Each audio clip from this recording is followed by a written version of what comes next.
Hello, everybody. And here we are outside the city of Detroit, here in the US of A in the state of Michigan. And I'm here with my greatest teacher and my most prized pupil, Dr. Douglas Gabriel. And we're here to try and clarify some concepts in this series of ours. What is cosmic intelligence, of which this is part 11. And Dr. Gabriels made a podcast just the other day, and we discussed it'd probably be a good idea if we delved more deeply into some of the concepts, because they are so fundamental in coming to terms with the idea of what is cosmic intelligence, what is a human being, what is the point of all this? And so with that, I'd say, oh, by the way, subscribe and click like and do all those things that I never seem to ask people to do, but it seems, I guess it's helpful. And with that being said, hello, Douglas. Good day, John. How are you? Oh, I'm quite well. I just am a little anxious for the rites of spring. Although when I walked out onto my porch this morning, a little bunny rabbit ran in front of me. And so I thought that was auspicious. That's a medieval symbol of Christ. Of course, because it's so selfless. Yeah, it also ties into that whole idea, because it has these big ears, right? Well, what's up with the big ears? And so that's that seed concept of in the beginning was the word. And so I thought we'd try to get closer to that concept in light of Douglas's podcast the other day, trying to explain the relationship and the biography of the I am, continuing on a subject that was really requested of us by Dr. Yuri in St. Petersburg. And so if you want to blame somebody, you can blame him. And so we're going to try and fill out some of these concepts. And there is quite a bit of information available below on YouTube here. And so if you're over on Twitter or elsewhere, come back here and you can get a free PDF of that wonderful précis that Douglas put together of the concepts that we're going to be dealing with here regarding the whole idea of the evolution of the human being and its transition to fulfill what St. Paul describes as ye shall be as an angel. Well, that's a lovely introduction. Big topic. And yes, Dr. Yuri, I'm looking forward to coming to St. Petersburg to visit you. I know you didn't know we were coming, but I just wanted to say that let's raise a glass to Dr. Yuri, because he's the one who gave us the longest list of questions about the I am that one could get. And we're still working on it. And so this recent thing, which I like to call a study guide, because I was a teacher for a long time and training teachers and teaching children and having a good time every day, by the way. I created study guides because so many times people would say, well, you keep referring to Novalis or AE or, a host of others. And so I'd put together these little study guides. Well, that's what these are. So this thing that John has put in the description box below this is a 60 or 70 page ebook, and you can get a PDF of it. And at the back of it is, as usual, many, many quotes of Rudolf Steiner, put in a way that is in a sequence that I would like for you to read them to make sense, so that it tells a story. And then I put the phrases that I really want you to make sure to read in bold. So even if you don't have time to read a 60-page document, just go and look at the parts that have been made into bold. And those will tell a story. At the beginning of all these, I always write a summary of it and try to make sense of it for people who could be beginners to anthroposophy, or quite sadly enough, even though Rudolf Steiner did predict it, these could be people who are chief administrators of anthroposophical initiatives, who oftentimes are people who play like they understand anthroposophy, but they don't. So I love to give them a little bit of help so that they can, bolster up their facade of being a good anthroposophist. And that's what we do in this series. We give information out for the deepest of initiates, as well as we hope we are presenting it in a way that can be understood by anyone. And that is evidenced by the responses I get when I put these other talks called the Akasha out there, or for these talks also. People make remarks. And what I just read before we started this broadcast was someone was thanking us for our good work, and said, and I love it, they said Steiner would be proud. Well, that's all I'm trying to do, is trying to carry Steiner's work so it can be understood by people, because as far as I'm concerned, he's the greatest thinker in modern times. And his prophecies, his revelations, his insights, his indications have yet to even be scratched by modern science. But every time science discovers something, we can actually say it's pretty easy to go to anthroposophy and find where Rudolf Steiner was, a person who had said and led us towards the same truths that we're discovering every day.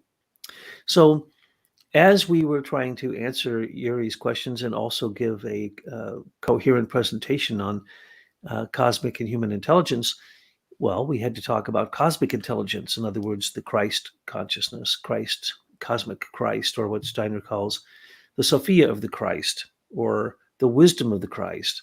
And that is absolutely key, because we are a replica of that being. We are, like Christ is a part of a threefold Trinity. We have threefold nature to our body, to our soul, to our spirit. Everything about us is threefold. And as we begin to align ourselves with what we should become in the future, which is a higher version of what we were intended to be, which is simply a replica of the Christ. And of course, in these articles, in the 60-page study guide, you'll find all the references to the hierarchies, to when the group soul came about, to how it appeared as what we would call the Ezekiel's vision, these four forces, the human, or human as an angel, or human before the fall, as Steiner calls it, is one of the forces.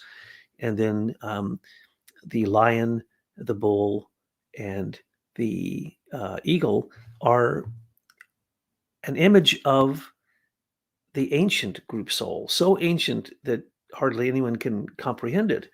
But in the future, what do we evolve out of that? But in the future, what do we evolve to? And that's something that I can say, in my experience, I don't know of anyone who has been bold enough to try to address this topic, because it is comprehensive, and because it's the references that Steiner make to it are so broad and far-reaching, and in some cases terrifying. And that's part of what happens when you become an initiate and you go into the future and you try to take on these higher bodies, these higher three aspects of yourself, these three spiritual bodies. Or, as I point out, that Rudolf Steiner said in his Bologna lectures, that we have three egos.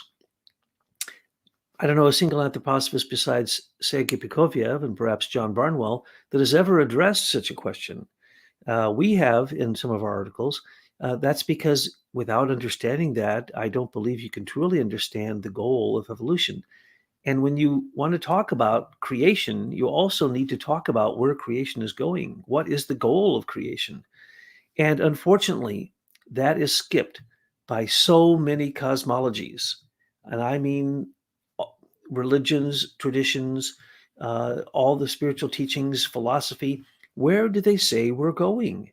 Except for some ecclesiastical thinkers who tell us that we're going to become angels, but don't tell us how, or don't tell us if we go beyond being an angel, or what happens after that. We get our wings and the bell rings and that's it, it's over.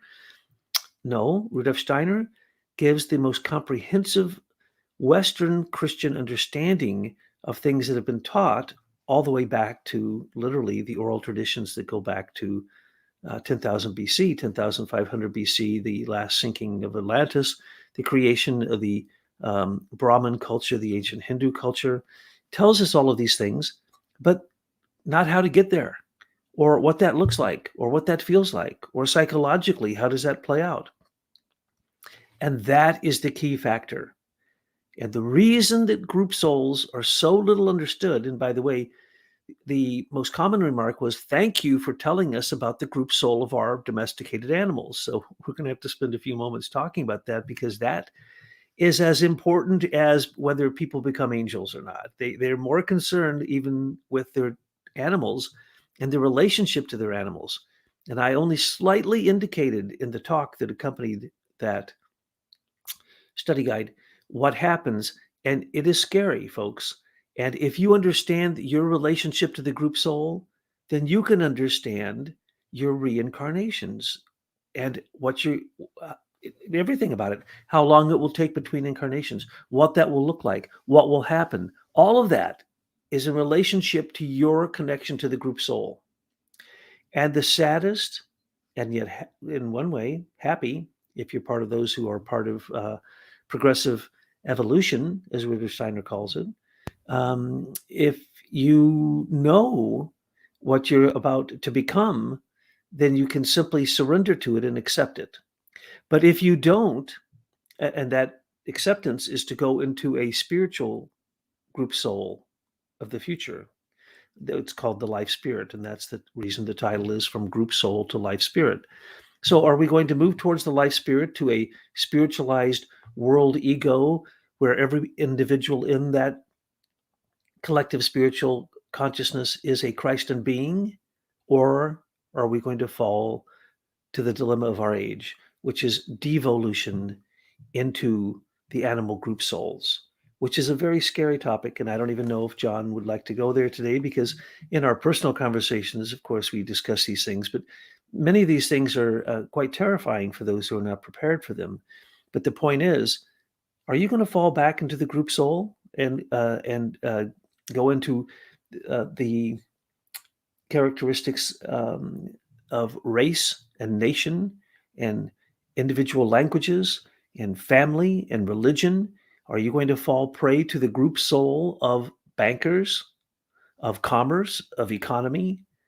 Are you going to fall prey to churches, all kinds of churches, and people who want to lead you and take your ego and try to tell you what to do? Or are you going to take your individual I am and move forward in your own self-development called initiation? That's the question. And that's the question we have to pose when we want to think about group souls. And it is a difficult question. And the answers are manifold. So at this point, anywhere you want to go with this, John, is fine with me, because I don't know how far you want to take this conversation, or whether or not we'll have multiple conversations on the group soul. So the ball's in your court.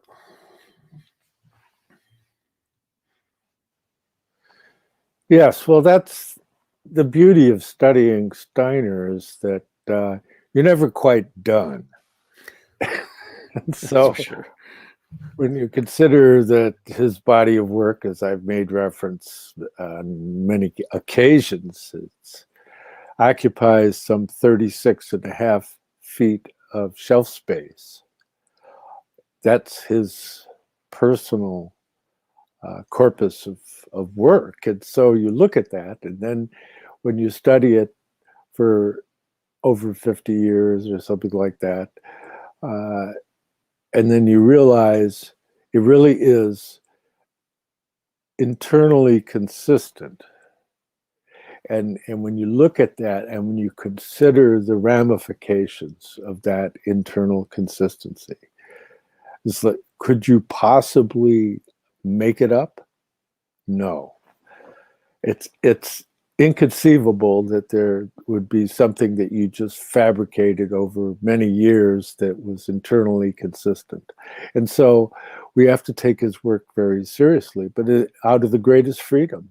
Rudolf Steiner was very adamant that he wanted people to be able to have freedom in their approach to the spiritual path, because there's a difference when you take up the spiritual path out of perfect freedom in your strivings to become a spirit of freedom and love. That's not the same thing as having to do it because somebody made you do it. And so the first distinction that we can make here is that there is things that come at you from outside, and then there's things that are impulses that are coming from within your own being. And it's your ability to be able to take up that impulse from the spiritual world and the world of soul, and to work those together in a way in which you begin to understand the concepts involved in what Rudolf Steiner had once described as the Grail language, that these concepts, people would say, well, these are so difficult, and he said, and I paraphrase, but that this is the Christ language. And so when you go, well, what does that mean? And when Douglas came up with this masterful presentation he did the other day with the whiteboard and all of that, and you can go back and listening to that, and then come back to what we do today, and between the two of them, you should be able to begin to develop some clarity in your framework for understanding the body of Rudolf Steiner's work. But when this came up, I thought, well, what would be helpful for somebody? And these things seem to come to me. As Douglas knows, I books fall off the shelf and open to the right page, and then I use that quote. Metaphorically, of course, actually too. But anyways, that's for another day. But when this came up, I thought of a lecture cycle that I was in a study group with certain individuals, Eve Hardy, Jana McGavin, people from the Institute back in the day. And it was a study group on this particular book, Man in the Light of Occultism, Theosophy, and Philosophy. And within this lecture cycle, and I told Douglas, perhaps it'd be a good idea if we tried to incorporate some of the concepts that are presented specifically in the last two lectures in the lecture series, because it gives you an understanding of what we're doing here. And because in those lectures, Rudolf Steiner develops the idea that philosophy is something that began in the 6th century BC in Greece and developed out of there, that whole modality of thinking that is the province of the intellectual soul. And it is in the intellectual soul to where the individual ego was able to begin to internalize and become a human quality. And so that development in thought is very key. But he also said, and he says in this lecture cycle, that, but that's only for a time, meaning that philosophy, there's going to be a culmination. And he said that which has a larger view of the human destiny is theosophy, or anthroposophy, as he later called it. But theosophy, in the strict sense, relating to the doctrine of the Theosophical Society and all of that, Madame Blavatsky came out with a great deal of information in her cosmogenesis and anthropogenesis that are provided in her secret doctrine on the sevenfold the evolution of worlds, of which the Earth, as I've said many times, is the fourth one. But in the Secret Doctrine, she only really gets into relating to the third stage of evolution, and that's the stage of Old Moon. And it was to Rudolf Steiner that we owe our gratitude to be able to develop the whole scheme of evolution and be able to actually take us into an understanding of how evolution arose in old Saturn with the primal physical warmth, and then to old Sun with the primal etheric, and then old Moon with the primal astral, in which, you know, the motive activity was able to come into being, and sympathy and antipathy and those components of the astral body, all to prepare vehicles to receive the human ego. And that's the thing in which we're attempting to address here. But if you go into this lecture cycle of Man in the Light of Occultism, Theosophy, and Philosophy, and I have links below so that you can go and check it out, whether audio or text. But in there, he says that philosophy is only really relevant for a certain framework of time, and that theosophy, the concepts in theosophy, can take you farther into the future. And he said, but there's that which is beyond that is a relevant way of looking at the world for all time, and that is occultism. And specifically, when you say occultism, what he really means is Christian occultism, as established in the school of St. Paul in Athens, when he was able to initiate Dionysius the Areopagite into the doctrines of esoteric Christianity, and that is the esoteric Christian school in the West. And why is that so significant? Well, it specifically develops the whole concept of the angels and archangels and archai and the exousiae and dunamis and kuriotetes and the thrones, cherubim, seraphim, that whole series, that ninefold series of hierarchical beings.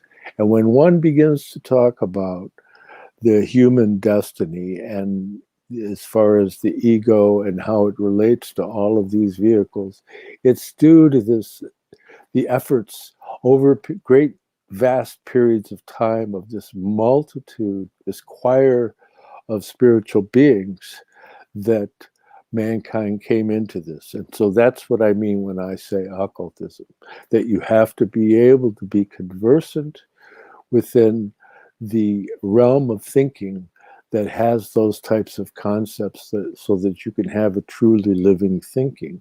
And rather than just taking up the shadow images that exist in the brain, one begins to look at the actual process of the thoughts that arise in your brain. Yes, this lecture cycle is expanded on when Rudolf Steiner gave his book on the history of philosophy, and he described a being who later on he names as the being anthroposophia. Now, this being, he says, goes through the evolution, much like what you just described, the evolution from philosophy to cosmology to theosophy to occultism. In other words, one might even say a thinking, feeling, and willing aspect of the development of human consciousness over time.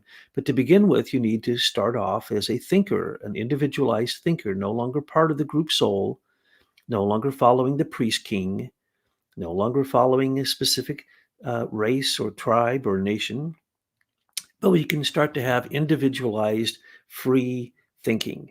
That is when you are truly a philosopher. And Rudolf Steiner said that before that age, there was the age of Isis Sophia, and then there was the age of Theosophia, then Philosophia, and then Anthroposophia. So this Sophia, this being of wisdom is what it's all about.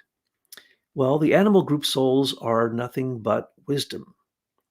And the reason that you think you can communicate with your domestic animals is because you're communicating with their higher ego, which isn't in the physical plane, and it's far beyond what a human ego is.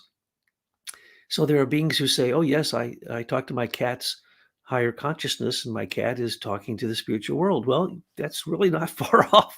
That is actually not far off from reality. But if you think that love is coming through your animal, that is a strange thing that happens there. I'm not going to jump into that unless John really wants to go there. But let's just say that Rudolf Steiner says that the animals in this plane have pure wisdom. So their ego is higher than even the group ego of the human being that started in ancient moon, or the old moon time that John was making reference to, that Blavatsky could only look back that far. She could look into the astral light, but she couldn't look back into the true nature of the etheric, the true nature of the physical. If she did, those three bodies would have revealed the three egos.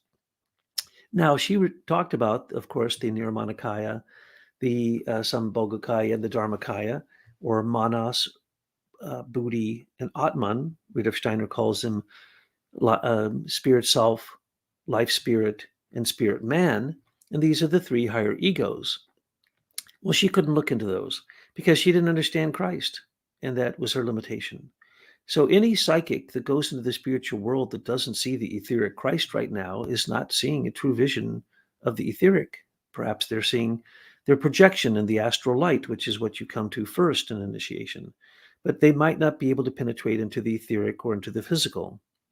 Well, when we go back to ancient moon or old moon, or as John pointed out, the incarnation of Saturn, Sun, Moon, Earth, and we're now on the Earth, but in the moon, in the study guide, it tells you who experienced their ego at that time. Well, those were the beings that we would call angels now.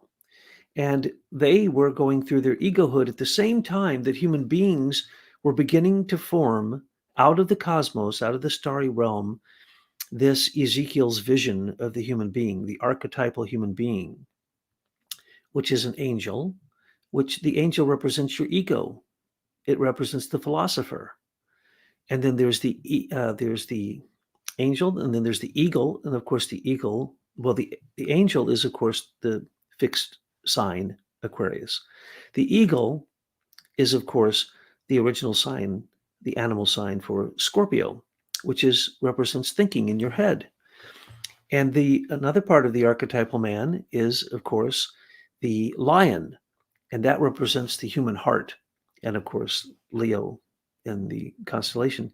And the third, and that's your feeling realm in the heart. And the third part of this archetypal man, archetypal human being, was the bull, which represents Taurus, of course. And so when you have these four fixed signs all raying into one human being, what you have is the ego, Steiner called it the unfallen man, unfallen human being, or the angel man, which is your ego, your ability to think. That's the philosopher. And then you have the fact that the soul has the capacities of thinking, feeling, and willing, and the ego has to control them. That is part of the insinuation of the mysteries of the vision of Ezekiel, and what Rudolf Steiner clearly describes as these cosmic zodiacal forces raying in to create the human being before the human ego really came into the human being during the earth incarnation. So this was the archetypal human being that you could say, because Rudolf Steiner tells us, that when the human being was created with the help of Christ working through the realm of the Elohim, or the realm of the Exousiai, the beings, the spirits of form, that he, from that realm, he is in fact, to begin with, was the creator of the archetypal human being, and was the creator of the group soul of the human being at that time. And we did arise out of a group soul. But much, much, much later, when the angels were no longer experiencing their ego and they'd gone on, as we will follow them in that evolution, human beings then were given the ability to come out of the group soul and have their ego, just like that angel man, the angel human, has the capacity to control the eagle, the lion, and the bull. And that is the past. And as human being, before the human being came to the earth, the archetypal animals from the zodiac descended from the group souls that are even above the Elohim. They descended from the realm of the dunamis, the realm of the being spirits of motion. And out of that realm, the egos for each of the species of the animals has absolutely perfected the wisdom of those animals. And in fact, then combined them all and given them over to Christ and the Elohim to make the perfect mixture of all of the animal forces. So all of the wisdom of the animals can be found in the human body. But there's something that the animals don't have that we do. We have a free I am. And what is the job of that free I am? Well, once it can think and think about thinking and philosophize and even develop a cosmology, a theosophy, or say to itself, I am going to become my higher self. And that's, of course, the process of initiation. That's that realm of the bull, the realm of the willpower of the human being. So when we can realize that the animal has perfect wisdom, then your domesticated animal, its individual species, is much wiser than you are personally, and actually has much greater capacities than you do, and is more perfected than you because they've perfected an element, a facet of creation, a facet of the astral world. But what they don't have is what the human has. Once we have the freedom to think, then we can love freely.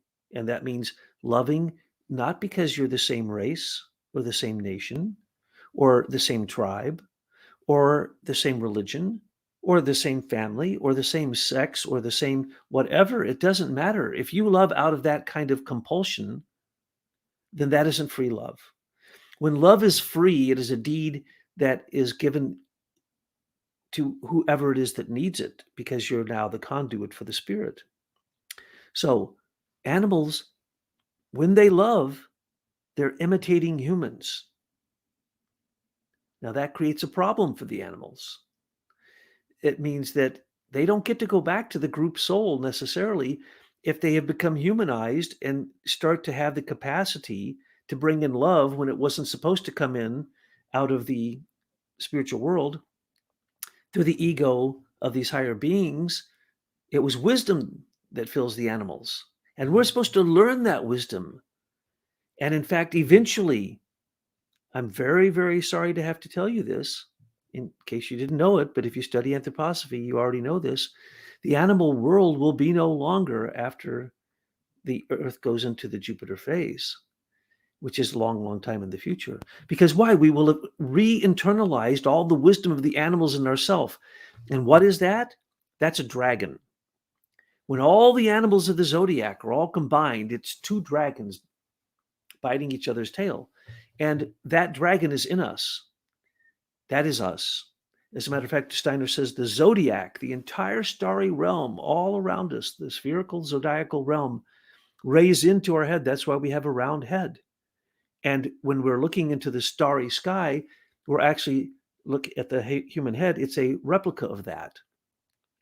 Well, the same thing would be true with the heart, except the heart goes into the future. So we don't know what the heart will be like in the end. And the willpower is yet to be really fully manifested for the future.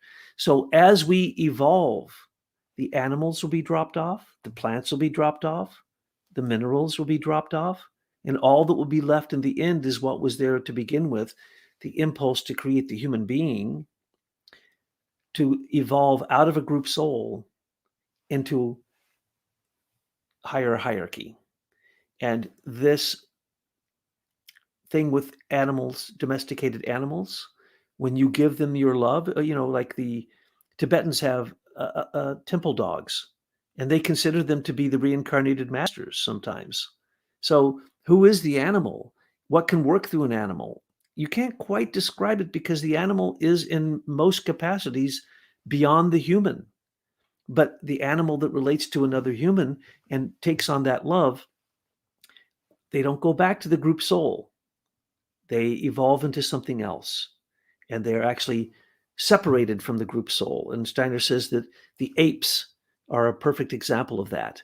Many of the apes become somewhat individualized and they separate themselves from the group soul. Now, this leads into some very, very gray areas, but let's just say that if you devolve into the animal group soul instead of into a higher spiritual world ego or Christ himself, however you wish to envision that, your higher self, unfortunately, you're going to come into contact with group souls that have not evolved according to the plan. Just like there are humans who didn't evolve according to the plan. And those things start to lead us into the fact that human beings can then go for group soul type communities, which are cabals, which are cartels, which are mafias, which are animalistic oriented, which have negative satanic ritualistic orientation, and everything that goes down that direction. That all comes from the devolution of the human being and devolution of animals. And that is something that we must struggle with all the time. So how do we win? How do we win the battle? Rudolf Steiner tells us now and in the future, if we can create spiritual communities that are intentional communities that are created out of freedom, then those can in fact become an egregore, a group soul, a new type of group soul that can become a community where Christ can literally walk amongst that community. And there are communities like that. I've been to them. The Camp Hill communities, some of them are very much like that. They're living in the way of the early Christians. And when you walk in that community, you feel a presence. And the oppressions of the evil forces in the outside world seem to dissipate when you're there. There are many of those communities around. You have to look for them. But you also, every single night, gather together with the like souls and like spirits into a place of resonance. And in that place, whether you want to call it the Temple of Wisdom, the Temple of Sophia, whether you want to call it your spiritual church, the spiritual hut on the other side of the river, there's 1,000 names for it. But if 48 people can continuously meet to hold the image of what the human being will be in the future, in these ways that we've described it today, then in fact evolution can be held together. Rudolf Steiner says when there are 4 groups of 12 people who are faithful to the Spirit, then that is what actually keeps the world together. And this is a bit of a shock because a lot of people wonder, are we all going to make it? We're not. We're not all going to make it. We'll all make it to the level that we make it to. And then as we go through kind of a recycling pralaya, we will be at the level that we have determined ourselves to be at. And this gets extraordinarily complicated, but one might say, when the human being was created as a group soul, well, did Christ and the Elohim and the Trinity just create that out of nothing? No, but that's a talk for another day. That's heterochrony, synchronous heterochrony. All the hierarchy, including the human being, the 10th hierarchy, are all evolving or devolving at all times. So in all that is described in the group soul and the evolution into angels and archangels and archai beings, you have to imagine that that entire cosmology is going through what Steiner pointed out in that lecture series we would call occultism or initiation. Those who are being initiated are evolving. Those who refuse to be initiated are devolving. And it's okay. Later on, they may choose to evolve, and maybe the high initiates will choose to devolve. That's just part of nature. So the point is, there is a plan. When you know the plan, you can then fit into the plan. But if you don't know the plan, you don't know who you are. So you certainly can't grasp that now and develop that. But once you know that your higher self, and this is something that I have again and again wanted to bring forward, and I've said it again and again, But I've now put it into this study guide in 3 places where Rudolf Steiner literally says, as far as anthroposophy goes, your guardian angel is your own spirit self coming to you from the future. He literally says that. Well, that means that we were created as angels and archangels and archai beings, as Christant beings. All we have to do is surrender. After a great deal of work, first you have to do tremendous amount of work in preparation. You have to get enlightened for a moment, and then you have to get on the path of initiation. But after long periods of initiation and going through these steps, and some of them are terrifying, we can then realize that as we surrender to our higher self, we are in fact following that plan from group soul to life spirit.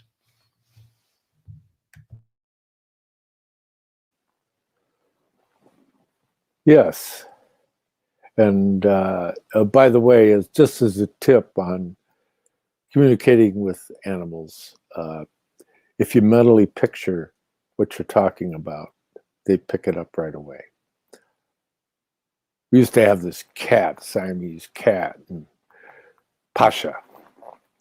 And one day I come home and Pasha runs up to me, and Pasha was like a male Siamese who sat over in the corner and purred. He wasn't inclined to run up to me too much.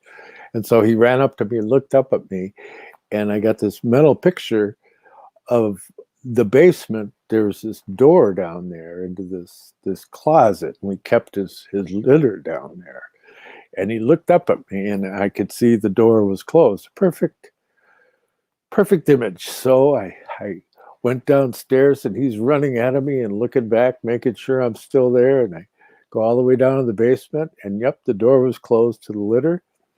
And I opened the door, and he looked up at me and just acknowledged my efforts and went about his business. So that's a sterling example of communing with our animal friends. But to get back into the human realm, it's wonderful that Sergei Prokofiev had such a gift for being able to synthesize the work of Rudolf Steiner like nobody before or since. And of course, we owe it to the efforts of our friend Sevak Golbeckian to get his books in print in English. And so Sevak hears this, greetings to hear from the States to you in the UK. But I thought it'd be good if we took a few pieces of what Douglas has included, and it's in that study guide that he provided you with. And so, because it'll give you some important concepts to work with. And so this is a lecture that he gave in Bologna in March of 2011. And it's page 14 on the study guide, those of you that have already downloaded it, but it was printed by Temple Lodge Press, Sevak's Press. And Sergei Prokofiev says the real being of man lives outside of the body. Ego consciousness, otherwise experienced as the everyday ego, is only a mirror image of the higher ego in the body. We must seek the path to the transcendental human ego by dropping the prior developed symbolic pictures and voluntarily extinguish them and concentrate on the pure power within us that creates the pictures within us. We must direct our attention to the inner activity itself and not the pictures. This is how we create a free space inside our soul into which the spirit can flow. One can then perceive one's essential nature and find one's own consciousness outside of the body. This is designated as the higher human ego. Beyond the everyday ego and the higher human ego, there is another ego that can only be found by eliminating from his consciousness all the inner experiences of his own self that he has achieved with so much effort. This third ego leads to intuition. This ego is called the world ego, or the third or true ego. In accordance with the concept of three egos, this means that a person must initially come to a conscious connection with the second higher ego. It is the intermediate station on the path leading from the earthly ego via the higher ego to the true ego. The third ego embodies the mystery of the human ego in connection with the whole world, with the cosmos. So I'll just share for now that first paragraph. And so you see that he makes it very clear what Rudolf Steiner expresses, that these things are outside of you. And so people telling you meditation, go deep within, well, okay, but the thing you're looking for is outside of you thus far. And so, and there's a bit of confusion that arises regarding this, because if you remember earlier, I was saying about there's philosophy, and then there's theosophy, and then there's occultism, which is true Christianity, the school of St. Paul, and the Gospel of John, and the other synoptic gospels, that there's this cosmic language that's encoded into these that is inclusive of all these things of which we're speaking, but in seed form. And it's up to the individual to become that which is capable of finding that content. And that content is you, but it's the real you. And see, to the extent that one can work with this as a living activity, that's the extent to which there's proof after this life that you existed at all. That's what becomes the internal part of you. That's where, when St. Paul says, "You shall be as the angels," all this lower stuff, this counter image of self that you have, this personal self, that doesn't get to go into the spiritual world. That's just the baggage that you have to check at the door. See, and so that it's an important thing to understand that yeah, meditation. I mean, meditation, according to Patanjali, is the cessation of the modifications of the mind. But you see, if you get into understanding the distinction between East and West, Rudolf Steiner is very clear about this. And mind you, the vast majority of the teachers that have come to the United States from India, and by the way, I'm a hipsisterian like Goethe. I revere anybody who does something great, whether he be pagan or Jewish or Muslim or Christian, whatever.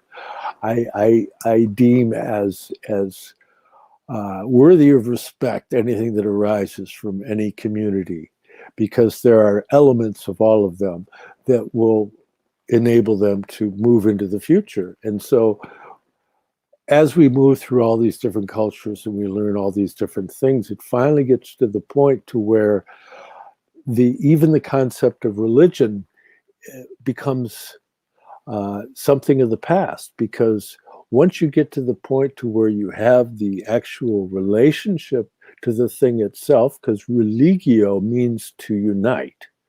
So it's a unification with the world of soul and spirit. So that once you've done that, then it's like if you're digging a hole and you're done digging the hole, you set down the shovel, right? So it's like that is the way in which we look at these things that are tools. And the subtle distinction that Rudolf Steiner makes between theosophy and occultism is really quite interesting. In the lecture cycle that I made reference to earlier, Man in the Light of Occultism, Theosophy, and Philosophy, because he says that in for example, in the Theosophical Society, they talk about planes of being. But see, in occultism, distinction is, it's not so much planes of beings, because you start to get this thing like there's this elevator and you're going up through all these different levels of being, but it's more of a nonlinear radiant epistemology, as it was described by our Buckminster Fuller, in that it's states of consciousness.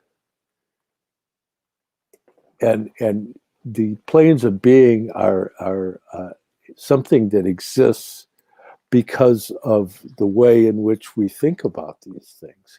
But the reality of it is that if we want to come into relationship to that which is in the astral world or pertaining to old moon, then we go into the realm of dream. And for old sun, we go into deep dreamless sleep. And for old Saturn, we go into trance consciousness. So these are states of consciousness. And within these states of consciousness dwell the group beings of those different kingdoms. So that on old moon is pertaining to the astral world, and that the animals are ensouled, that their reality is something of the astral world. The old sun is the etheric, and the reality, that's lower Dewa Chan, or Dewa Chen, as Rinpoche used to say. And that's the plant realm, and then above that is the mineral. The highest realm is the mineral, so that when you have a stone before you, you have a direct expression of that highest level within the human realm.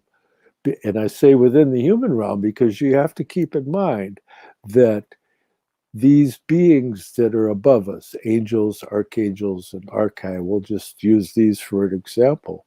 Just as our highest principle is the Atman, well, the angels are a stage higher, and so they don't have physical bodies, so they have a principle beyond your Atman. And that principle in Christian occultism is called the Holy Spirit. Okay? And archangels have their higher principle within the realm of the logos, of the second logos, that's the word. That's the Christ realm, right? And then you have the archai in the realm of the Father. So the Father, Son, and Holy Ghost, the Trinity, incorporates these higher principles of these beings that are way beyond us, really. I mean, unless there's a great initiate sitting here watching us give our little podcast. Other than that, I'm just some guy who happened to be born in a lucky way, so that there were Rudolf Steiner books around, and I was able to fill myself up with this stuff for 50 years. And likewise, I'm sure Douglas is equally humbled. Is that how is somebody humanly capable of accomplishing so much? And he didn't even start this project until he was, in his 50s. You know, it's like amazing when you think of the short amount of time that he accomplished so much. And so that's what can happen when you start to participate in these realms, because Rudolf Steiner is very clear, and he's referring to an initiate, and not what I'm talking about is not necessarily in the same context, but that when an initiate speaks of old Saturn, it's old Saturn that speaks. When an initiate speaks of old sun, it's old sun that speaks. It's the realm of the archangels. And old moon, it's the realm of the angels. That there are beings that can represent these exalted realms of being here on the earthly plane. But that's when it gets complicated, because you see that there are traditions that existed before Christianity. You say, well, geez, all those people got left behind, you know? It's like, well, no, because they reincarnate. And a lot of those people that were doing that over there, now they're over here, and they're, they're working at Kmart's or what have you. Yeah, I mean, you don't know where people end up. They end up in their karmic setting that will enable them to unfold whatever they're working on. But the important thing is to go back to, I tend to digress so much, and I don't want to lose the thread of what I had developed in this paragraph from Sergei Prokofiev, because I'm sure Douglas has some illuminating concepts to go along with it. I'm glad that you read that. It's without that book, without Sergei's work, many of us would still be floundering. So in that little book, it points out something that most anthroposophists would give the incorrect answer on. I know because I taught teacher trainers, hundreds of them for decades, and also being in study groups over time. Anthroposophists really don't understand this concept at all, what you just said, which is your ego comes from the outside. Let me describe why that's true, and you'll understand immediately. Your ego, your I am, can't develop without another. It's not possible. You can develop the Hinayana path, your personal development, and try to squelch the 7 deadly sins, but you're not going to advance without another human being to love. That's all there is to it. Now, you can come up with a relationship to the animal world, to the plant world, to the mineral world. And just as John pointed out, and as Prokofiev points out, and Steiner points out, who you are comes to you from the outside world. Ooh, wow, that's shocking. I thought my ego was in me. Well, there is that in you. And so if you would ask an anthroposophist, where do you find your ego? Haven't found an anthroposophist that could answer that yet. Okay, except you and Brian Lynch and Patrick and Liz and a few others. But besides that, there's very few people who have a clue where their ego is. And they would even think that their ego would be in a specific spot instead of what it really is. It is your roving consciousness, as you just pointed out.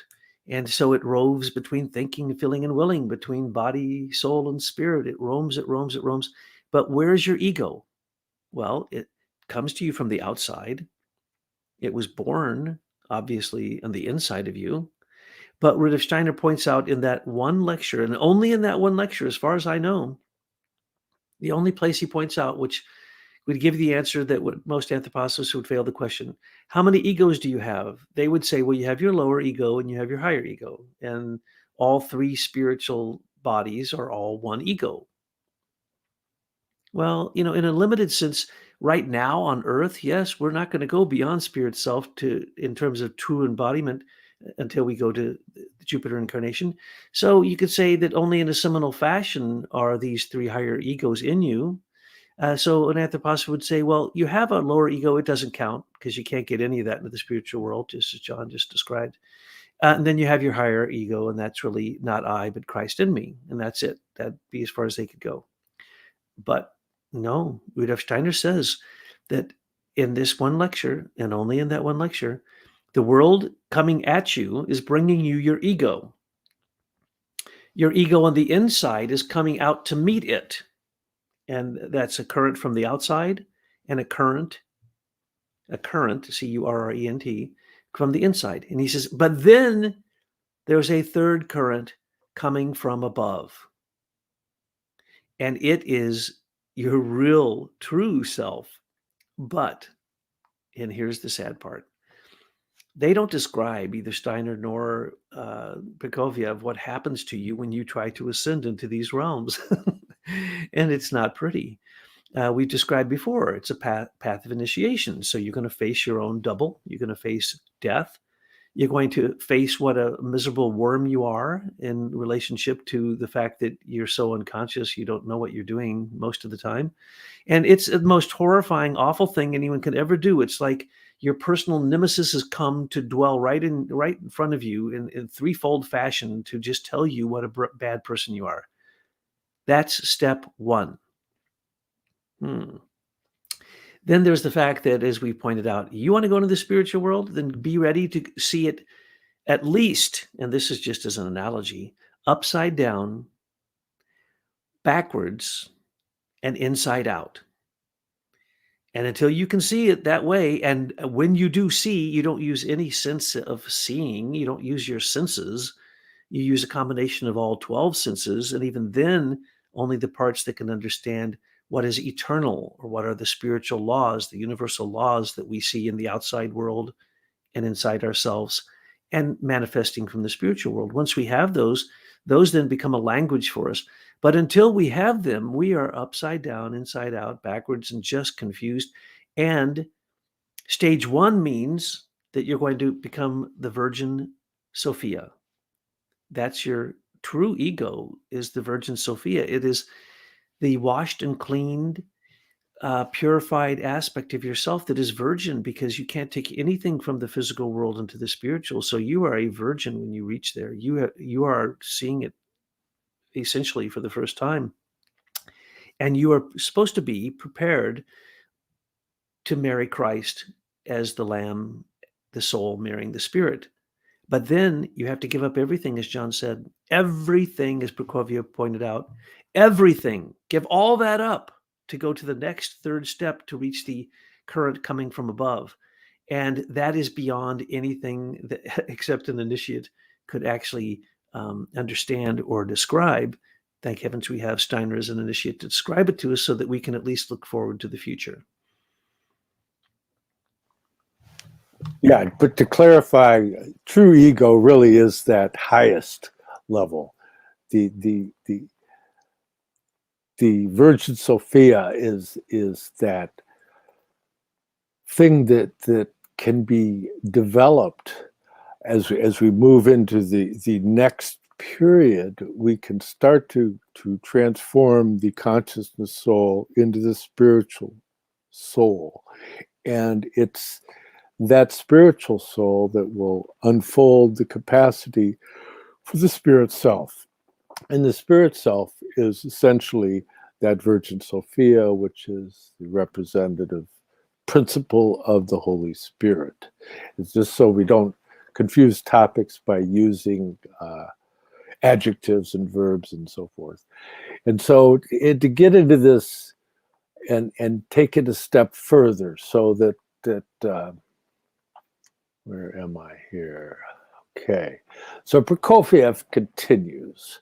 The path leads from the earthly ego to the higher ego, and then to the true ego, as the road to supersensible knowledge. Imagination, the angelic realm; inspiration, the archangelic realm; and intuition, the archi realm. The more the soul develops supersensible cognitive powers, the nearer it comes to the Christ being. Now that's an interesting point, because you see, the image that I put on the podcast here is the Matthias Grunwald's image of the resurrected Christ, and that's a interesting thing, because he's floating in the air, right? But yet, in the Council of Trent, that there was 3 sessions that took place between 1545 and 1563, and it was in the 3rd sessions that the Jesuits played a big role, and they objected to the floating depictions of Christ floating in the air, and demanded a return to the older conception with Christ's feet firmly on the ground, either stepping out of the sarcophagus or standing upright holding a banner. This was generally followed until at least the 19th century, although like Tintoretto, he depicted it in San Cassiano in Venice, that still shows that figure of Christ floating above the tomb. And so the Eisenheim altarpiece is that altarpiece on that picture by Matthias Grunwald, and which is very interesting because he's floating in the air. And so you have this whole idea of the Christ as a being within the spiritual world, coming to the consciousness of mankind out of the world of the etheric as the risen Christ. And it's interesting because you see that whole experience that is described in Scripture, and remember, it's Mary Magdalene is the first one to come across Christ after he resurrects, but he tells her not to touch him because he hasn't completed the process. So it's important to understand that these things are related to process, and in many approaches to metaphysics or what have you, they have this they get caught up in this whole idea of that it's just all energy, and they start talking about modern physics and all of that, which really that's a description of the footprints of the spiritual world. It's not a description of the spiritual world. And so because of that, because it's formulated from shadow thinking, cannot understand occultism. It's important to understand that, because that is related to that whole philosophical approach and the intellectualism of the intellectual soul period that ended really in 1413, 1414, and began in 747 BC with the founding of Rome and all of those types of events. So that we get into understanding these things, it's important to realize that when you have a life, there is a biography. And when there's a biography, there is a history. And so it's coming to understand the fourth chapter, for example, in Occult Science and Outline, to where the whole cosmology is laid out. And when we give our talks, by the way, we're assuming familiarity amongst our listeners of the 5 basic books of Rudolf Steiner, which is Occult Science and Outline, Knowledge of Higher Worlds and Attainment, Theosophy, and Christianity as a Mystical Fact, and the Philosophy of Freedom. And if you haven't done that, I couldn't more highly recommend it, because that's going to formulate in you something that's capable of thinking more deeply about some of the topics that we talk about. And Douglas and I have been very fortunate because of where the geography involved. And well, he came here from elsewhere, from Missouri, but the Waldorf Institute was here for many years, and year after year they would give classes on these books, and year after year we would attend these. There were certain promptings and lectures that Werner Glass would give, to where Werner would say, does somebody have a watch? And Douglas would already be holding the watch up before he said it, so that he's so familiar with the series of some 50-some lectures that Werner had in his portfolio. So that this is something that we've dealt with intently for many years. And so we're more than happy to share with you, but we always have the proviso that you'll see in books, you'll see that it's assuming a familiarity with the basic works of anthroposophy. And so that's, I guess, something that we never get around to mentioning, but it is very important. Well, I don't know why. Before this, I was thinking, I'm going to say what I'm about to say. And I'm thinking, why would I say that? We never talk about that. But here's the deal. The Institute had, the Waldorf Institute, when it was in Detroit, had about 70 students a year in a program for orientation year to give you basic training in anthroposophy. Boy, was that, they called it the OY year, the orientation year, because you'd say, oh, why am I here? Or why did I ever believe this stuff? Or why did I misunderstand Steiner? So for a year before you can become a Waldorf teacher, you need to just study Steiner, those basic books, with people who've studied it for decades and decades. And then you go into the teacher training program. That could take a year or two. You could do early childhood. You could do special education. And then people would branch out. So we have anthroposophist friends all over the world. Now, here's the sad news, and John just insinuated this. He and I and Brian Lynch and Robert Thibodeau and Rick Knutson and Jim Wetmore and Bobby Hankins and Howard Weingarten and this whole group of people, we had a group where it was more than a study group. It actually had funny names at different times, but we got together to study. Frank and Annie Hall. Frank and Annie Hall. There were so many. There were hundreds and hundreds of anthroposophists, top anthroposophists in the country here in Detroit. And we had, through the Waldorf Institute, through my teacher, Werner Glass, and my teacher, Eric Gabert, and of course, Rosemary Gabert and Barbara Glass, their wives. They brought in the best anthroposophists in the world, literally. The head of Dornoch, the Vorstein members would come in, and they would teach us, and we'd get the best anthroposophic doctors. And it was wonderful because John and I was in that program for 11 years. 11 years. I watched Werner do presentations 11 times.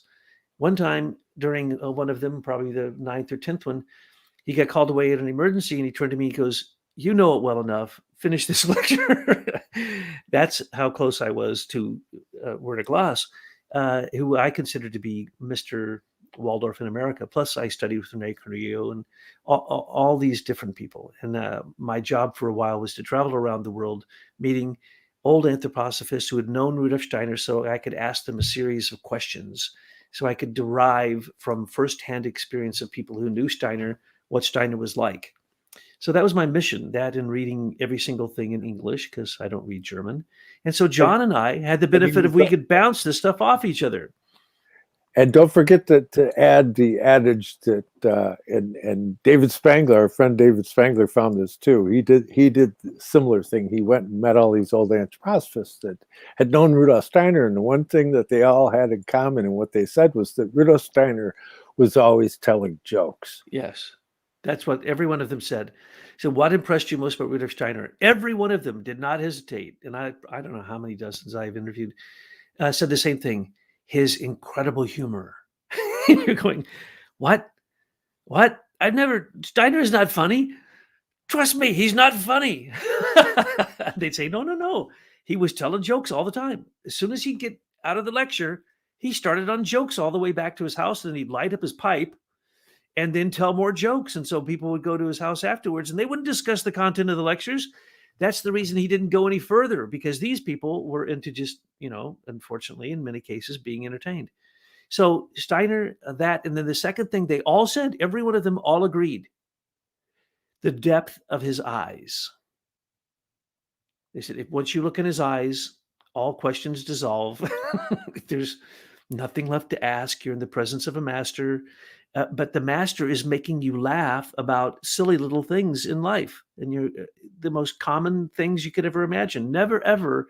And I'd say, well, what were these jokes about? He goes, oh, never deriding a person, never taking advantage of a person. They were mostly puns, but on a very, very high witty level.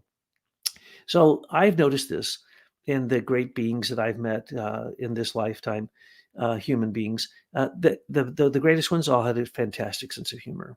Matter of fact, when I met Sergei Prokofiev, I was standing with Virginia Cease, and I walked up to him the first time. I handed him a dodecahedron, and I said, you know what this is? And he goes, oh, it's a dodecahedron. And I said, yes, but it's crystal. Steiner said to meditate on crystals. And what better thing to meditate than the dodecahedron, the shape of the future heart? And he goes, who are you? Virginia, who is this? So I handed him a meteorite. And he goes, what is this? I said, you can feel it. I knew you would be able to feel it. And he goes, what is it? He goes, it's a very high iron content with some palladium in it, meteorite. And he says, why does it make me shake? And I'm going, because it came from the realm of the war in heaven. And you're, a representative of Michael. And he's like, do you have time to go to lunch? So I went to lunch with him, and I derided him for not writing a book on anthroposophia, because he kept making remarks about the being anthroposophia is the ultimate manifestation of the spirit revelation of Rudolf Steiner. And you're like, okay. So I wrote a book. Second time I saw him, I gave him the book. I said, now this is my book on the goddess. Would you please write a book on anthroposophia? So he wrote his book on anthroposophia, brilliant book. But he missed something. He missed the third aspect of anthroposophia. He says there's a cosmic Sophia and there's anthroposophia, but there's a third Sophia called the mothers. So for years I would deride him about this, but it doesn't matter. He made it all up to me in this one of his final books, this thinnest book that he wrote on the three egos. Because when I would say this to anthroposophists, no one would believe me. They would say I was a crazy man. And I'd say, no. there's three. You just don't want to go there because of what John just said. It's the most frightening thing you can ever experience as a human being, to witness the realm of intuition, the realm of the archai. the other realms of the angels and archangels, just as scary. If you saw your angel, you would think you saw God.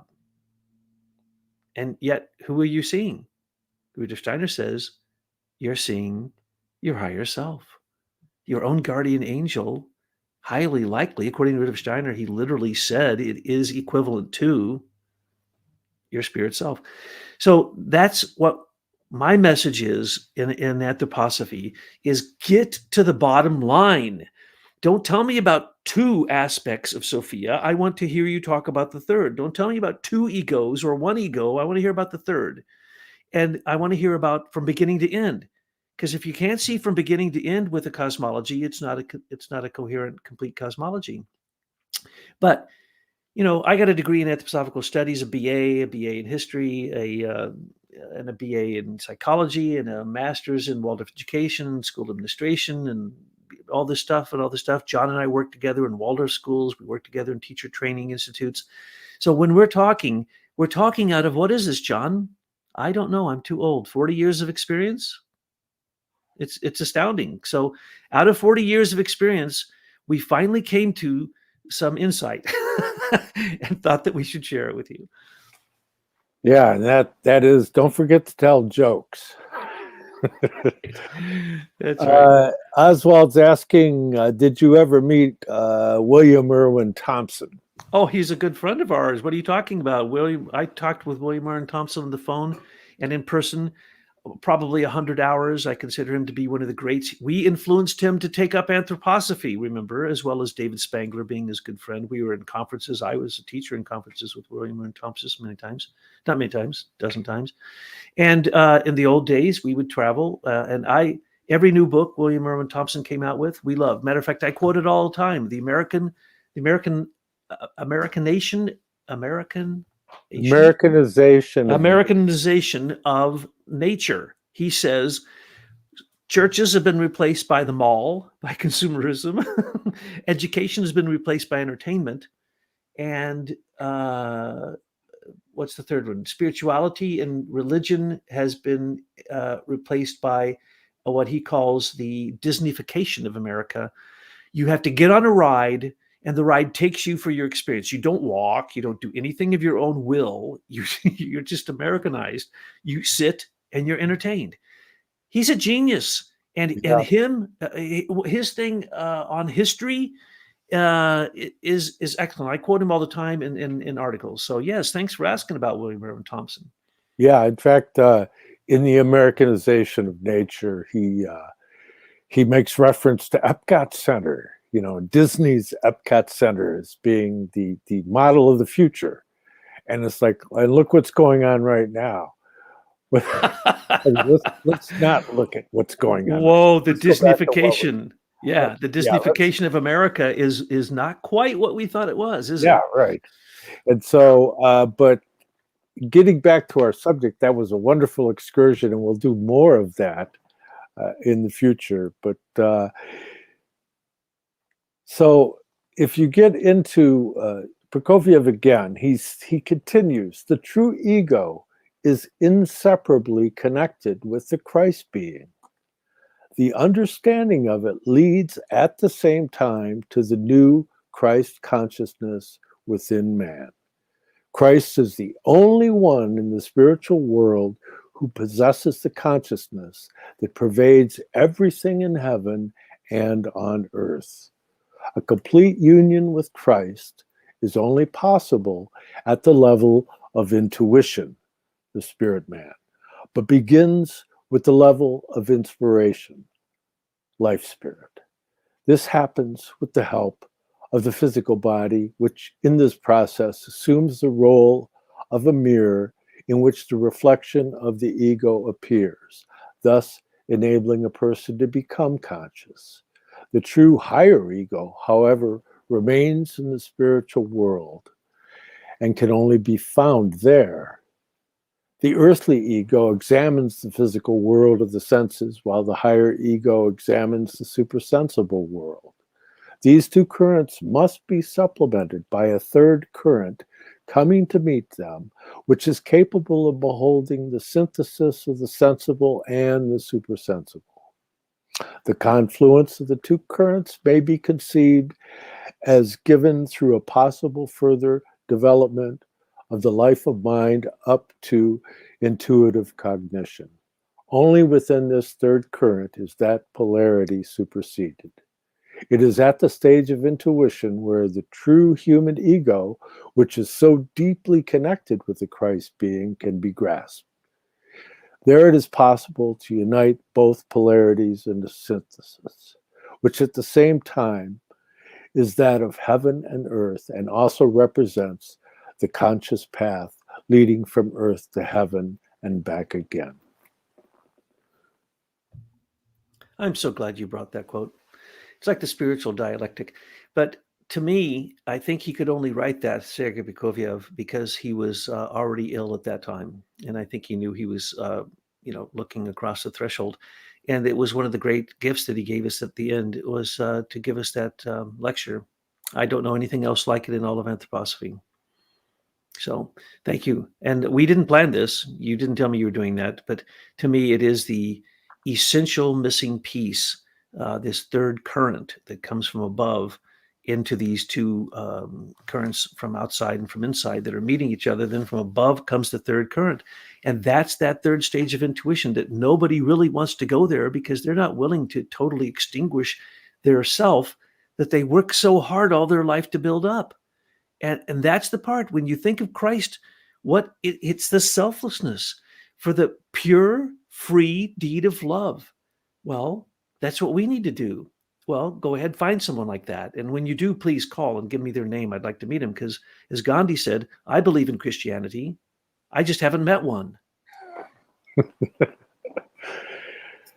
Yes, that's the key here. And I can see that there's a lot of, I put my little notes together for this, and we've just scratched the surface. So I'm sure that we're going to be able to do mining in these hills for some time now. And so such is the nature of anthroposophy. It's just as you march toward the horizon, it keeps getting farther away. And so it leads one to, you have to have a sense of humor, because how else are you going to be able to keep yourself entertained while you're making this long, long, long journey? And so, as Mary said, no, I would have never thought Rudolf as joke cracking. Yeah, it's with an F, not a PH, by the way, Mary. And that'll screw up if you do searches. I had a few of them tell me some of his jokes. I didn't really laugh at them, but they still, many, many years later, are still laughing at these jokes that he told. One of them was, what's the difference between my lecture and this bottle? And he held up a bottle of wine or alcohol. It was all black on the outside. And he says, with the bottle, the spirits are on the inside. Now, the person who told me that just died laughing with, they couldn't control themselves. That was the funniest darn thing they'd ever heard. And I guess, the dichotomy between this great spiritual teacher who then makes jokes, maybe that's funny. But I do believe that Rudolf Steiner believes the way that I do. And maybe I took this from him. I don't remember. I think probably I stole this from him. I just abbreviated it. Good deeds good deeds can get you through the gates of heaven, but laughter, song, and dance can get you to the gates. And that's what I think we need. Lots of laughter, lots of song, lots of dance to transform those thinking, feeling, and willing into the higher imagination, inspiration, and intuition. As our hero Novalis says, when it has become clear to us that the world is God's kingdom, when this great conviction has once penetrated our minds in its infinite fullness, then we go comforted along life's dark path and contemplate its storm and dangers with a deep divine peace. And so that's it. That's it. And like he always does, Novalis just seems to be able to take all of this and put it into one sentence. And so that's kind of a good way to culminate here. And for those of you that are interested, Douglas's and his wife, Tyla, one of the most industrious people I've ever met, have a great many books and different articles and all of that that are available on the links below. Douglas's books are must-haves as far as coming to an understanding of a Waldorf education, especially, and his book on the ethers is quite astounding. I think that, well, let's just say Gunther Vaxmuth would have been proud of Douglas's book on the ethers. Oh, that's second only to Steiner. Well, maybe Marie Steiner. If Marie Steiner would be proud of me, I'd be really thrilled. But as for myself, I just have two humble efforts I put together thus far. My first volume is The Arcana of the Grail Angel, the Spiritual Science of the Holy Blood and of the Holy Grail. And that is, there's our challenge right there. And of course, it has a foreword by our friend here, Douglas Gabriel, with a great many diagrams. It's a study developed out of the work of Rudolf Steiner, the underground streams of esoteric Christianity, which flowed from the Brotherhood of the Holy Grail to the Order of the Knights Templar and the true Rosicrucian Order. Some 640 pages. And in my second volume is more slender. It's more of a meditative tool, the Arcana of Light on the Path. It has the full series of diagrams that are the Grail diagrams, and based on the handwritten diagrams of Aaron Pfeiffer, but supplemented with a great many more by myself here, giving you a way to dig deeper into the work of Rudolf Steiner and the esoteric Christian cosmic Christianity. And so those books are available on eBay directly from myself. If you're in the continental U.S., if you're outside the U.S., you can contact me. You can reach me through the academia link below or by private message on Facebook. Douglas's link to the Gabriels bookshelf is below, so you can get his books there. You can get printed versions. If you want to have an actual book, you can go to their Amazon page, that I have a link for that below. And so it's wonderful to be able to do all these things. You know, it's the pelican feeds its young from its breast. And so that's the symbol of the Rosicrucian stream. And so until mankind enters into taking up at least, 12 times, approaching it from 12 different angles in 7 different ways, where there's a sufficient number of people willing to take up that arduous task with a great deal of humor, that we can get into the future and be able to manifest those forces that could bring harmony into this world of ours. And that's the task that's been given to us. And so although we approach it with a measure of humor, there's nothing more serious. And so with that being said, I'm trying to think if I left anything out. Well, if you want to buy me a cup of coffee, you can go to paypal.me/John Barnwell 888. And there's been a great many people that have contributed to my humble efforts here. If I can find this, yeah.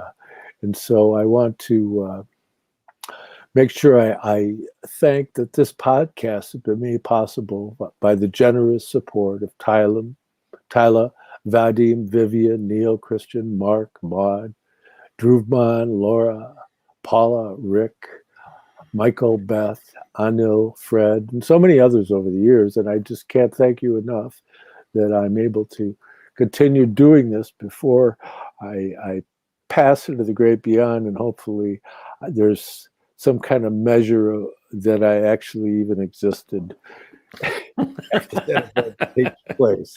Well, don't count on it. And don't forget to click a like and subscribe. And did I leave anything out, Douglas? I don't know. No, you're always comprehensive. And I just want to thank you for the opportunity to discuss this, because it's utterly profound. And as you said, I think there'll be much more mining that we can do on this topic. Yes. Excellent, my friend. And to everybody out there, I hope you had a happy Easter. And don't forget, he is risen.